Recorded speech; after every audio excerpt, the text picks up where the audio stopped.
mysterious traveler.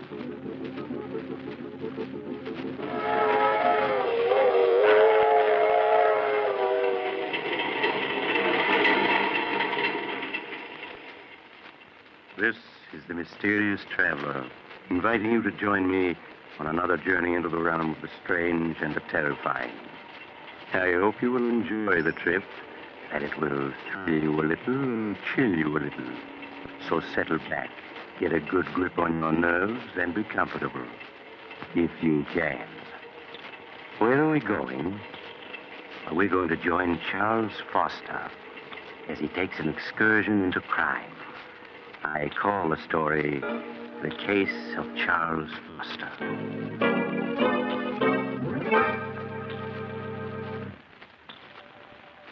Late one evening several years ago, when I was practicing medicine in a large eastern city, I visited Charles Foster, a friend and patient of mine. I took with me Flush, a cocker spaniel he had entrusted to me. Hello, Doctor. Glad you were able to come. I see you brought Flush. Hello, Flush, old boy. He's missed you, Charles. I've missed him, too, Doctor. Been quite lonesome without him these past few months. Down, boy. It's a good dog. How do you feel, Charles? Oh, I'm all right, Doctor. You needn't worry about me. I'm glad to hear that. I suppose you've been quite puzzled about everything that's happened these past months. Frankly, Charles, I have. Even now, I find it difficult to believe that you could... Doctor, I'm going to tell you something that I've never told anyone. I thought I'd go to the grave with my secret, but, we've always been friends, and I'd like you to know the truth. As you wish, Charles. It's strange how little people know of one another. For 10 years, Agatha and I were married, and to the outside world, we were a happily married couple. But in the privacy of our home, I found life with Agatha a nightmare. I never would have guessed that.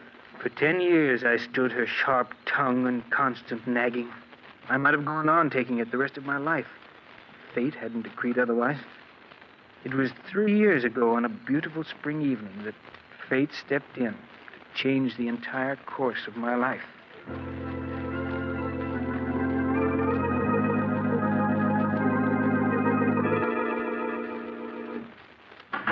Is that you, Charles? Yes, Agatha? Did you remember to buy me some more of my cough medicine? Yes, here it is.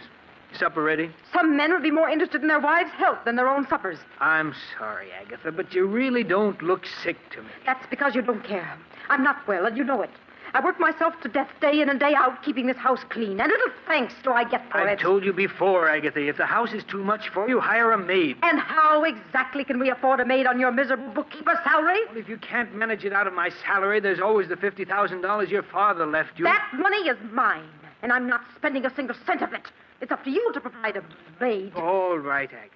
Please, let's not quarrel.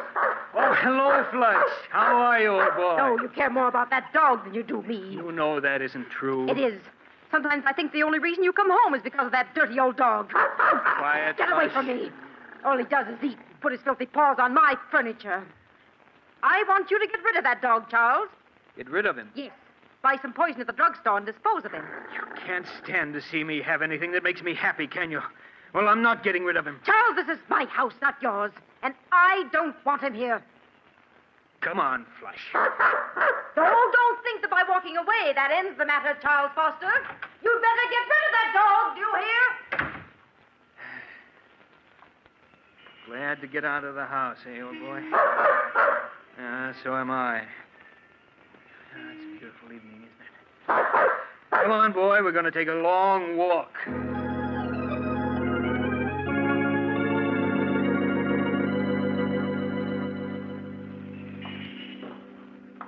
You want to turn around and go home now, Flush?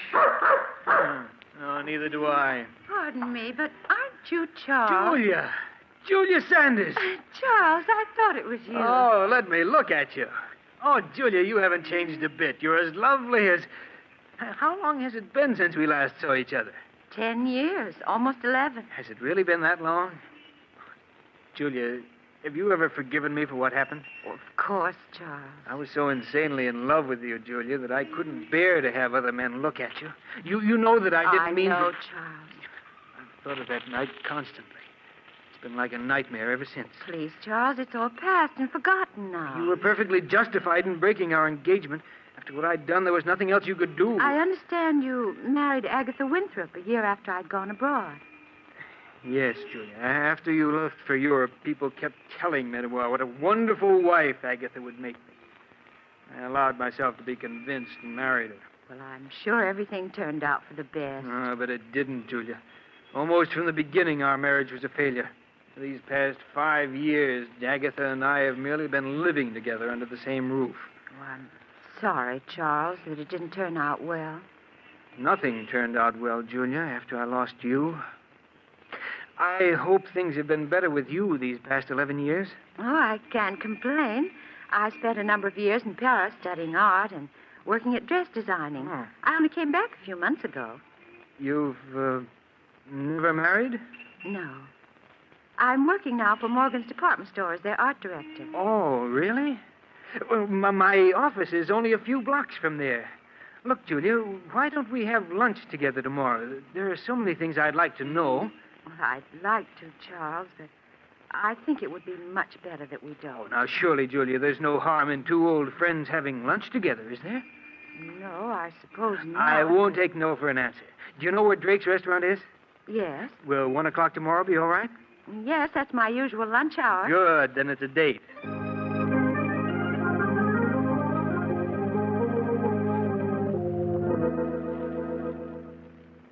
Strange, isn't it, Doctor?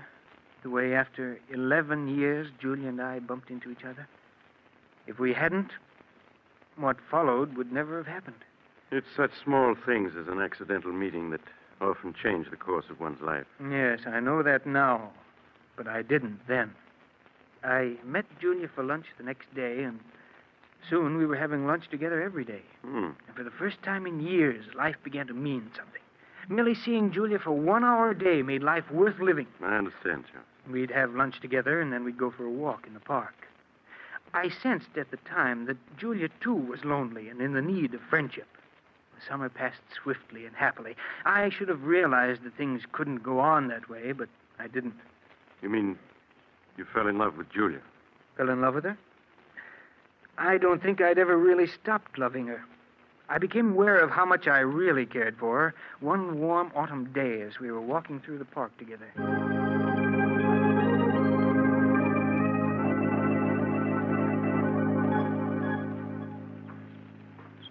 Julia, Yes, Charles? what about going to the theater with me tonight? Oh, I wish you hadn't asked me, Charles, Why? because it means we can't go on seeing each other anymore.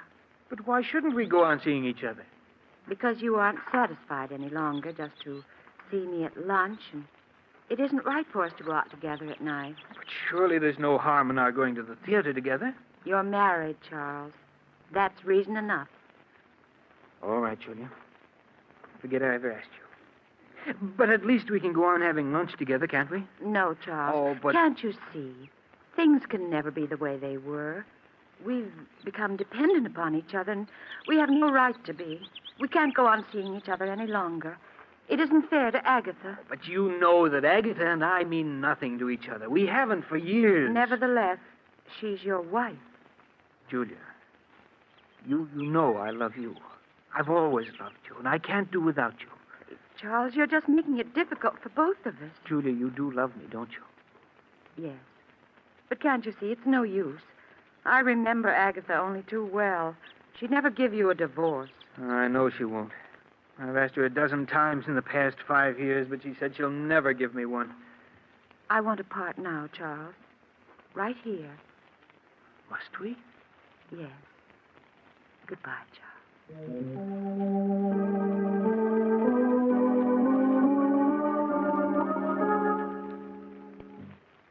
My life seemed to end that day, Doctor, with our parting. I went through the motions of living, but nothing seemed to matter any longer. I can well understand that. Months went by. Every day after work, I stayed in town, unable to face an evening at home with Agatha. When I did arrive home late at night, she'd be waiting for me. Is that you, Charles? Yes, Agatha. Sorry if I woke you. Now, lot you care. Coming in night after night at all hours, leaving me alone in this big house.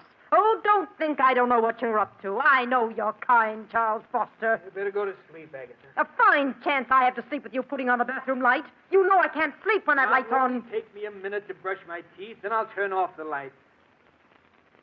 Agatha, Well, what is it now? what's this bottle of prussic acid doing in the medicine chest? That's a deadly poison. I know that. I got it from Mrs. Smedley, the druggist's wife. She used it to get rid of an old cat they had. When I told her about Flush, she said it was a What's thing... that about Flush? I said Mrs. Smedley gave me that bottle of prussic acid so I could get rid of Flush. I'm going to put him out of his misery tomorrow. You'll do no such thing, do you hear?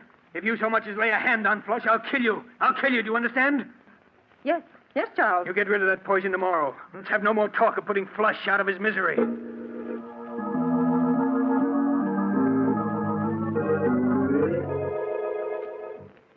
I lay awake for hours, Doctor, unable to fall asleep. Julia's breaking off with me and my wife's refusal to give me a divorce. And the prussic acid she meant to poison Flush with had left me all worked up. Then Agatha began coughing. That cough she'd cultivated for years to give people the impression that she was an invalid. Well, after she'd coughed her usual 5 minutes or so, she got out of bed and started for the bathroom where she kept her cough medicine. Oh, drat that chair. Why don't you turn on the light so you can see where you're going? I can see perfectly well where I'm going.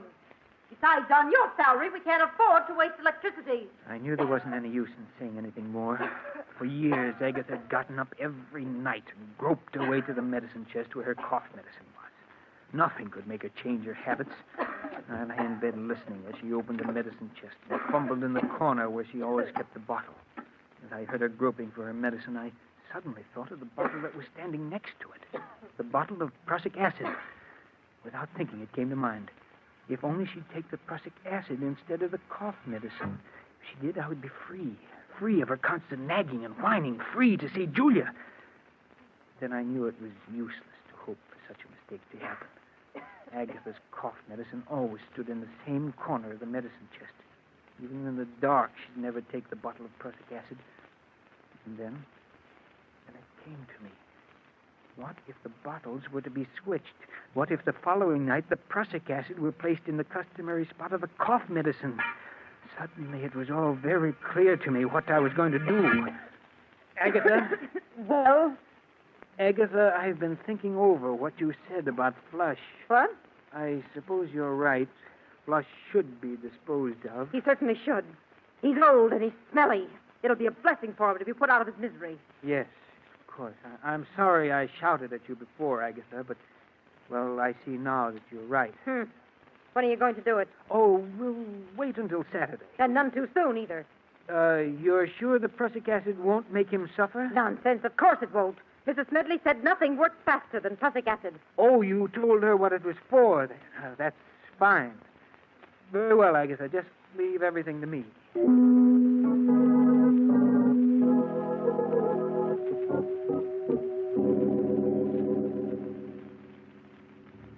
The next night, Doctor, after Agatha was in bed, I quietly stole into the bathroom and opened the medicine chest.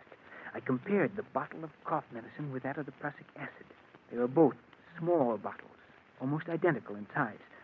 I removed the cough medicine from where it stood in the corner of the chest and replaced it with the poison. Then I went to bed and waited impatiently for Agatha to start coughing.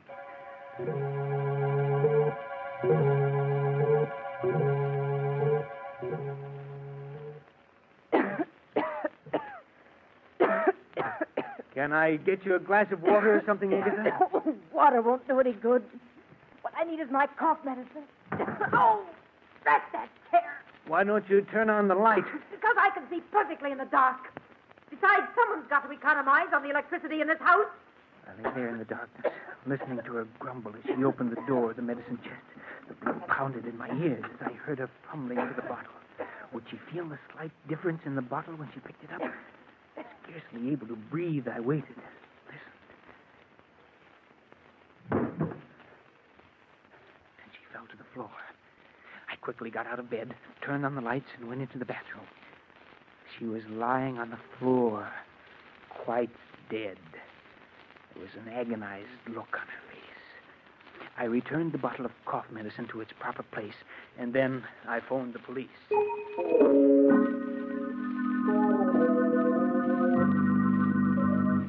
Now, you say, Mr. Foster, that your wife was in the habit of going every night to the medicine chest for a few drops of her cough medicine. Yes, that's right. And she never turned on the lights when she went to the medicine chest. Oh, no, sir.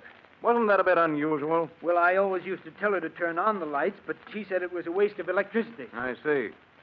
And you say your wife, it was her who placed the bottle of prussic acid in the medicine chest next to her cough medicine, eh? Yes, sir.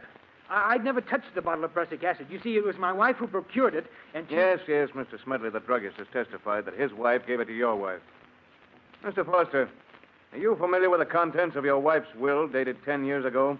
Yes, I am. Then you know, of course, that your wife left her entire estate to the Home for the Aged. Home for the aged? Oh, yes.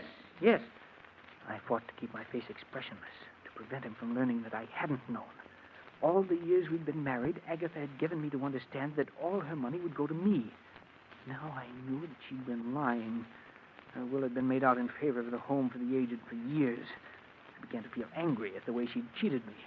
But a moment later, I was grateful that she had. Frankly, Mr. Foster, your wife's death occurred under very suspicious circumstances, to say the least. For years, she'd gone to the medicine chest every night without mishap. And yet, on the second night that there was a bottle of prussic acid in the chest, she met her death. Were it not for the fact that your wife had left her entire estate to the Home for the Aged, I might be inclined to go further with this investigation. As it is, I'll instruct the coroner's jury to bring in a verdict of death through accident. That's all, Mr. Foster.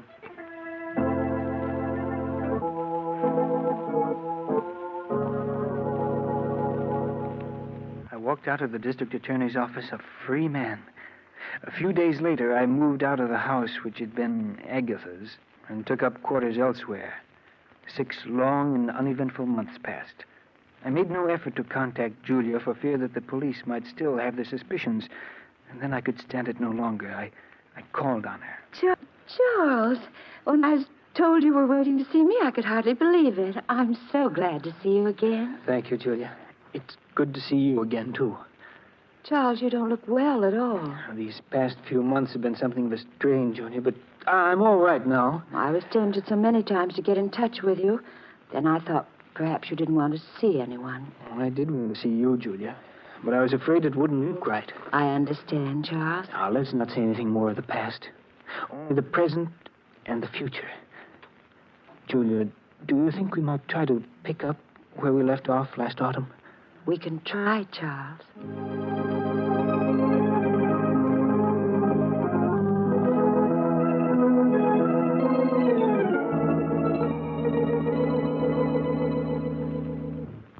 Julia and I, Doctor, began to see each other night after night. Life for me became exciting and wonderful the way it had been 11 years ago before Julia and I had broken our engagement. Didn't you ever stop to think of what you'd done? You mean Agatha? Yes. No, Doctor. They say that a murderer is ever haunted by his crime. But that isn't true. At least it wasn't in my case. To me, Agatha was part of another life in the dim past. I rarely thought of the past, only the present and the future. No, if I had any fears at all, it was the fear that something would spoil the happiness that Julia and I had found together. But nothing did.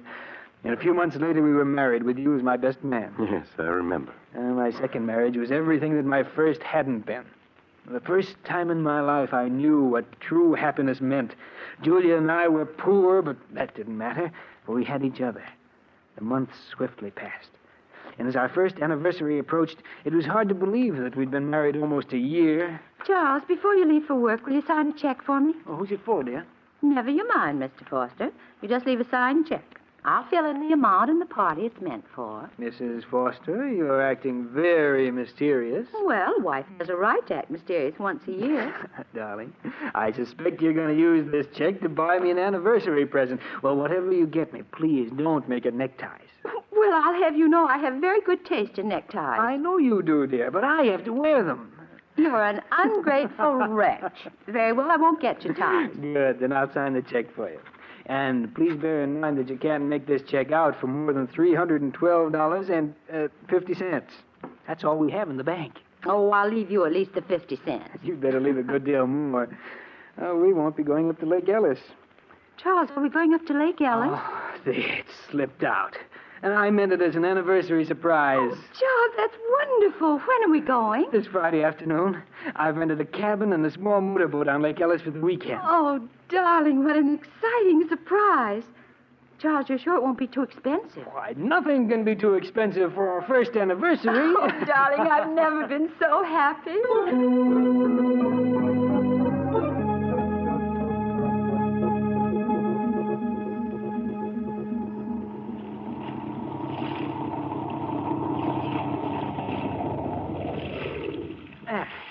This looks like a nice place to fish. Let's see, where'd I put that bait? Here it is, dear. Thanks, darling. Uh-huh.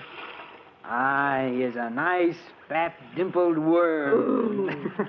Well, if you can't stand to see me bait him, just turn the other way. That's it. It'll only take me a minute. Charles, look. Let's wait till I get this. There's smoke coming out of the engine hatch. What's that? Yes, you're right. It's on fire. There are flames shooting out. Fire extinguishers at the other end of the boat. Charles, you'd never make it. You'd be burned. Yes, you're right. Besides, even the extinguisher wouldn't do much good now. The fire's too big. What are we going to do? Oh, the heat. It's becoming unbearable. There's only one thing we can do, Julia. Let's go over the side. We're almost in the center of the lake. I can't swim. But I can, dear. I'll manage to keep us above water somehow. Well, all right, darling. I'll do whatever you say. We'll come through this, Julia. Now, don't be afraid. Now, I'll slip over the side of the boat first, and you follow. All right. Now, hurry, Julia. Let yourself down into the water. I'll keep you afloat. Yes, Charles. That's it. Now, let go of the side of the boat. I have you. Yes, Charles. Now, don't be afraid, darling. You see? It's no trouble keeping you above water. Now, just relax, dear, while I swim with you a bit. We've got to get a good distance from the boat. It may explode. Yes, Charles. Do you see any boats around? No, but someone's bound to see the fire and come to our rescue. Until they do, we must have courage.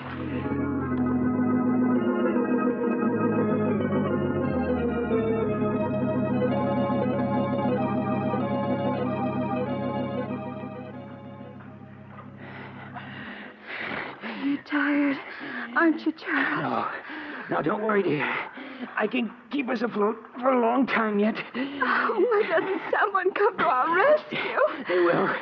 Someone must surely have seen that boat burning. But Charles, we've been in the water so long. Oh, it just seems long, darling. It can't be more than 10 minutes. 10 minutes? It feels more like... Charles! I've got you, Julia. Just for a moment, you slipped away from me. Oh, darling, it's no use. I'm just a millstone around your neck. What are you saying? Why should we both drown? Charles, save yourself. Save myself? Yes. I want you to let go of me. Let go of you? No, never. Yes, you must. You're too tired to keep going. No, darling. Either we're both saved or we're both drowned. Oh, I won't have you throw your life away. Let go of me.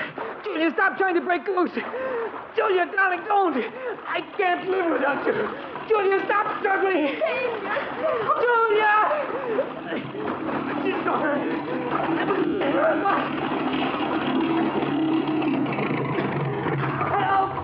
Help, my wife. My wife. Yeah, we saw it all. Hey, Mike, he's passed out. Get him before he goes under. Yeah. I got him. Here, help me get him aboard, Skipper. All right. Any sign of his wife? She's gone, Skipper. Yeah, too bad. Well, if it's the last thing I do, I aim to see justice done to this fella. She never had a chance. You see him shove her under? It was murder, that's what it was.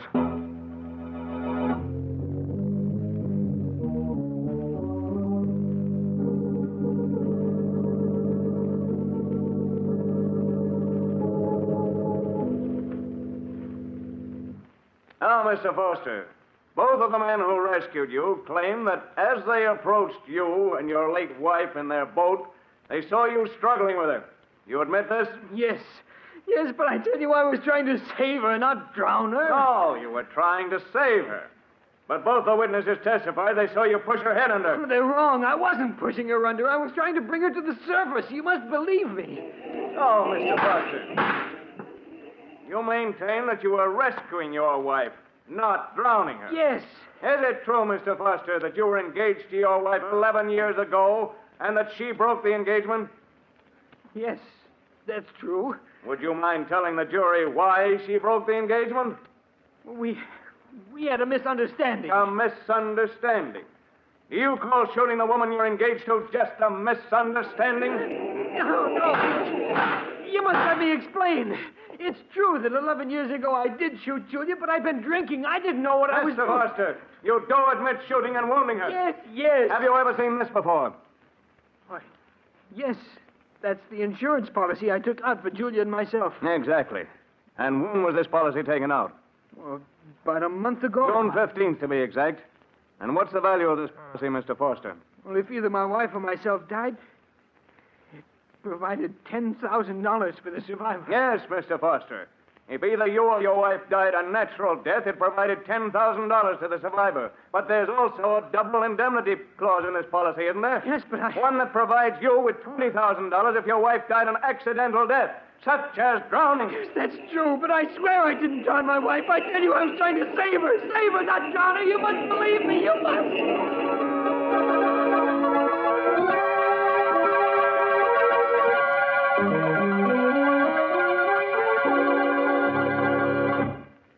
And that, Doctor, is exactly the way everything happened. Strange, isn't it? The way justice works itself out. I committed murder and escaped punishment. Now I'm paying with my life for the death of the one person I really loved. It's time to go, Foster. All right, Warden. Goodbye, Doctor. And take good care of Flush, will you? Of course, Charles. Goodbye. All right, Warden. I'm ready. Let's go.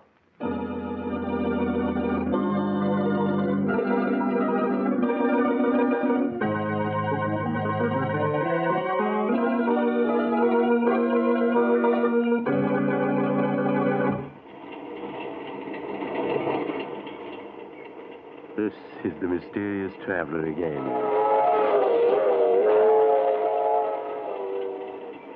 Did you enjoy our little trip?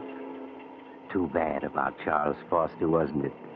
As he was strapped into the electric chair, there was an ironic smile on his lips, for he was being executed for something he had not done.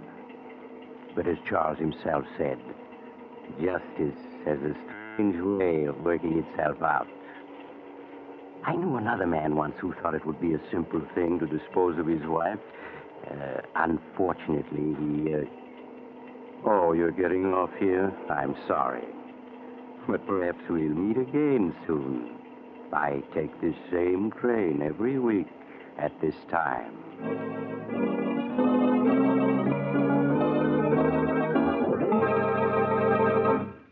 You have just heard Chapter 64 of The Mysterious Traveler, a series of dramas of the strange and the terrifying. In tonight's story, the case of Charles Foster, Humphrey Davis played Charles Foster, Nancy Sheridan played Julia, and Joan Shea played Agatha. The Mysterious Traveler is written by Bob Arthur and David Cogan, and original music is played by Henry Silverne. The entire production is under the direction of Jock McGregor.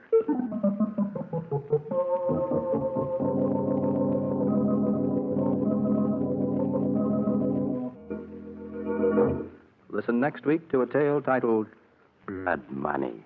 Another Tale of the Mysterious Traveler.